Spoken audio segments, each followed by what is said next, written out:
तुम्हारे लिए जरूरी ये है कि तुम योग्यता हासिल करो, सबसे पहले पात्रता हासिल करो। जो एलिजिबिलिटी क्राइटेरिया है गुरु को पाने का, गुरु को समझने का, भाई गुरु किसको समझोगे?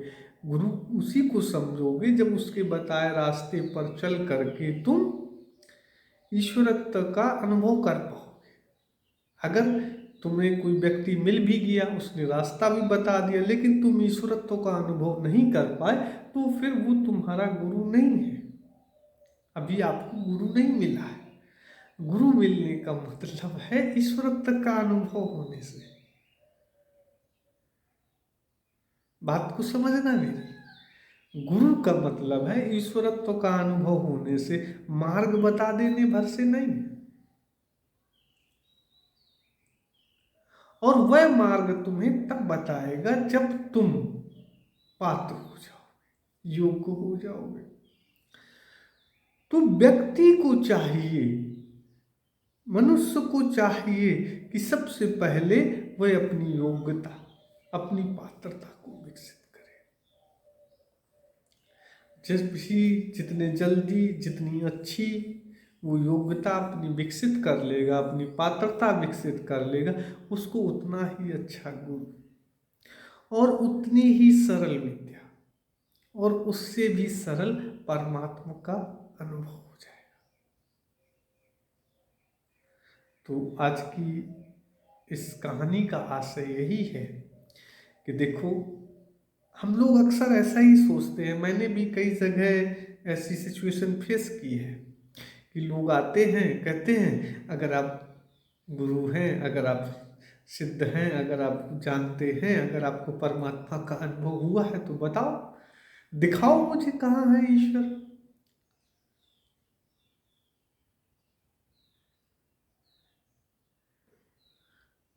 तो ईश्वर दिखाने की सामर्थ्य मुझ में नहीं है, या ईश्वर दिखाने की सामर्थ्य किसी में भी नहीं है। ईश्वर देखने की सामर्थ्य तुम में है। यह जिज्ञासु में होती है, यह मनुष्य में होती है, यह आपकी योग्यता में होती है। कोई भी गुरु, कोई भी व्यक्ति इस संसार में आपको परमात्मा का अनुभव नहीं करा सकता, इतना सा भी नहीं करा सकता। हाँ, उसके बताए रास्ते पर अगर आप योग्य हैं, आपको रास्ता चल सके अपनी दम पर, तो आपको परमात्मा का अनुभव हो जाएगा, इसमें कोई संदेह नहीं। तो जो मजे की बात है, जो हंसी की बात है, वो ये है कि देखो, संत के सामने दो बड़ी बड़ी समस्याएं आती हैं।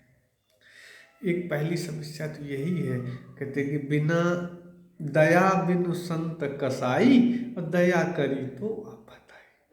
लोग संत से दया की उम्मीद करते हैं कि ये अपनी कृपा कर देंगे, ये आशीर्वाद कर देंगे, ऐसा हो जाएगा, ये आशीर्वाद कर देंगे, वैसा हो जाएगा। वैसा नहीं होगा, कोई संत नहीं कर सकता है, क्योंकि संत को पता है अगर उसने दया कर दी कि तुम्हारी दशा भी तितली जैसी हो जाएगी। अगर असली संत है जो दया कर सकता है, जिसमें दया करने की सामर्थ्य है, उसने दया कर दी तो तुम्हारी दशा तितली जैसी हो जाएगी, फड़फड़ा के मर जाओगे। जैसे तितली का बच्चा फड़फड़ा के मर गया। हमारे पास भी लोग आते हैं, बोलते हैं आशीर्वाद दो, तो भाई मैं क्या आशीर्वाद दूँ, और मेरे आशीर्वाद देने से क्या होगा? जिसका आशीर्वाद तुम्हें चाहिए, उस परम पिता का आशीर्वाद हमेशा से तुम्हारे साथ है, और जब तक तुम जीवित हो वह आशीर्वाद तुम्हारे साथ है।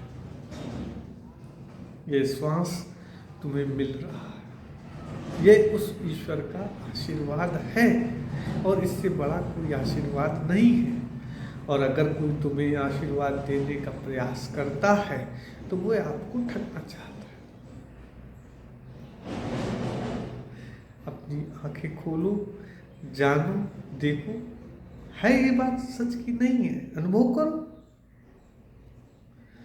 अपने जीवन में इस बात का अनुभव करो,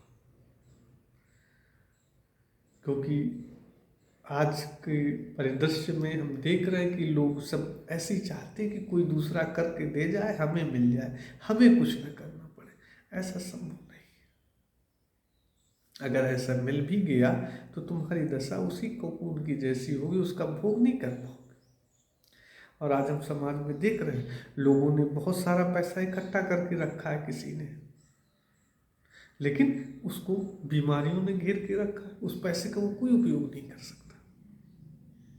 अरे यहाँ तक कि वह शुगर की एक या शक्कर की एक दाना नहीं खा सकता, मिठाई नहीं खा सकता, फल नहीं खा, और तो और दूध रोटी भी नहीं खा सकता। ऐसी ऐसी बीमारियां, blood pressure, depression, sugar, acidity, ये मतलब बीमारियां तो कॉमन हो गई हैं। ये भगवान का वो है बैलेंस करने का साधन।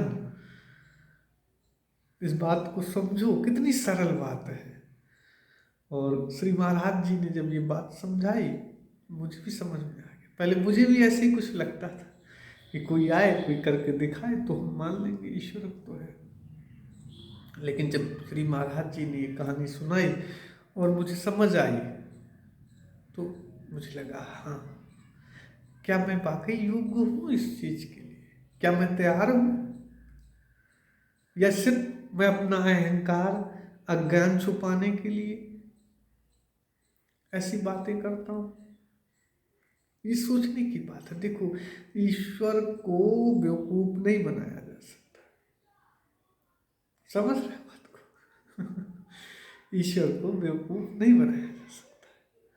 तुम दुनिया को बेवकूफ बना सकते हो, चोटी रखा सकते हो, तिलक कर सकते हो, रोज जल चढ़ा सकते हो, 2 घंटे प्रार्थना कर सकते हो, व्रत उपवास कर सकते हो, चंदा दे सकते हो, लेकिन ईश्वर तो जानता है तुम्हारी भावनाएं क्या है। तुमने जो पैसा दे रहे हो, जो चंदा दे रहे हो, वो किस तरीके से आया है। और फिर जब तुम्हारे साथ वही कोकून जैसी दशा होती है, तुम फड़फड़ाते हो, तो फिर लोग कहते हैं कि ईश्वर कितना निर्दयी है। ईश्वर निर्दयी नहीं है, वो दयावान है। हाँ, तुमने उसकी कृपा का नाजायज लाभ लिया, तो वो ईश्वर है, वो कैसे लेने देने? जब एक छोटा सा व्यक्ति भी अपना कुछ किसी को नहीं देने दे सकता है अपनी सामर्थ्य भर, तो सर्वशक्तिमान से तुम कैसे बच सकते हो? अभी मौका है इस चीज को समझने का, अभी मौका है इस चीज को स्वीकार करने का, अपनी गलती सुधारने का। आओ,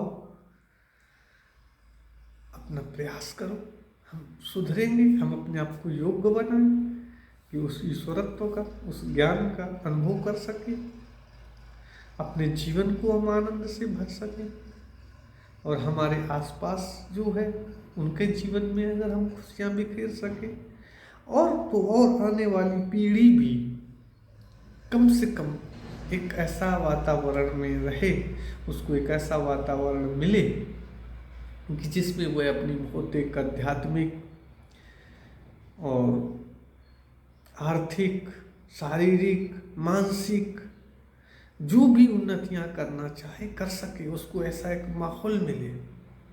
ये हमारा धर्म है, ये हमारी जिम्मेदारी है, ये हमें करना है।